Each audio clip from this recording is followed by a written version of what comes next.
Hey you. Yeah, you. You love hunting vampires? You love RPGs? You love sprite-based 2D games in the 3D era? Well, you will now.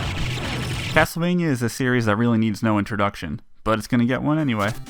It started off as a brutally difficult platformer on multiple systems in the 80s and 90s. You played as a member of a family of vampire hunters known as the Belmont, killing Dracula and his minions with a magical whip and other stereotypical items like holy water or a crucifix. Up until 1997, this side-scrolling platforming gameplay was all the series was known for.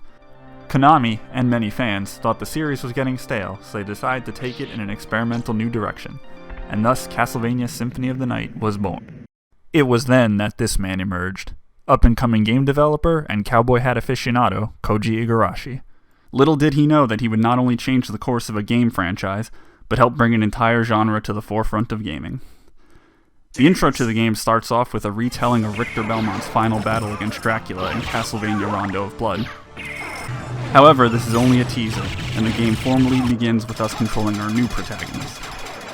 Our hero is no longer the whip-wielding Richter Belmont, but Alucard, the son of Dracula, who first premiered in Castlevania 3. He's come to rescue him from Shaft, an evil sorcerer bent on resurrecting Dracula again. With the help of a now grown-up Maria Renard, Richter's sister-in-law from the previous entry, Alucard has a host of weapons and magic available to him. But perhaps the largest difference is the RPG side of the game. It features a health bar, magic points, currency, and stats that increase upon leveling up.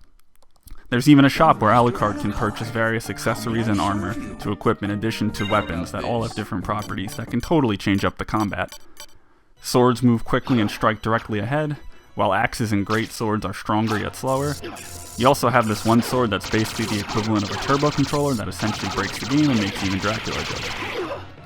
Not only that, Alucard has access to an array of magical skills like transforming into a bat and his dear old dad's triple fireballs that he could use in his first appearance, but with new ones as well, such as the ability to transform into a wolf or a cloud of mist. He also has a slew of familiars, which are AI-controlled allies with special abilities that can level up alongside him, some of which are based on the game's enemies. Along with all the new gameplay mechanics, the other jarring fact is that despite being on the PlayStation, when 3D graphics were all the rage, this is a 2D sprite-based game. In spite of this, the backgrounds and all the character designs look fantastic. The animations are all pretty smooth, and Alucard and the enemies are very well designed. Dracula's final form looks especially good. The backgrounds are all varied and complement the overall art style. Without putting all the time, energy, and processing power required of 3D graphics, they were able to concentrate on the core gameplay and the scope of the game itself. The entire game takes place in Dracula's castle, which is absolutely massive. There's many different environments like a garden, a coliseum, and an underground waterway. Sometimes you forget you're in a castle. This place will put the Resident Evil mansion to shame with all the monsters and death traps at every turn. Not to mention the bosses, which are pulled from mythology besides the old staples like Death and Dracula. Now what would a Castlevania game be without an amazing soundtrack? For the first time in the series, we get ourselves some CD quality audio using actual instruments, with a mix of synthetic retro tunes scattered throughout. But unfortunately, we also get some of the worst voice acting on the PlayStation next to the original Resident Evil. Now I know what you're thinking, roaming through a complex series of death chambers while seeking items which grant you new abilities, which allow you to access previously inaccessible parts of said complex series of death chambers? That sounds familiar. Okay, give up? Metroid. It's freaking Metroid. It's Metroid in Castlevania clothing, which is where the genre of gaming that this game popularized that I mentioned before this, Metroidvania. Now, hoping to capitalize on Symphony of the Night's critical acclaim, many other developers made their own Metroidvania games. Despite having nothing to do with either the Metroid or Castlevania IPs, it's just a fun name that stuck. I mean, just cruise Steam or any of the major console marketplaces and you'll find plenty of them. Hell, even Koji Igarashi himself made his own Metroidvania game after he left Konami called Bloodstained: Ritual of the Night, which still holds the honor of the only Kickstarter I've ever backed.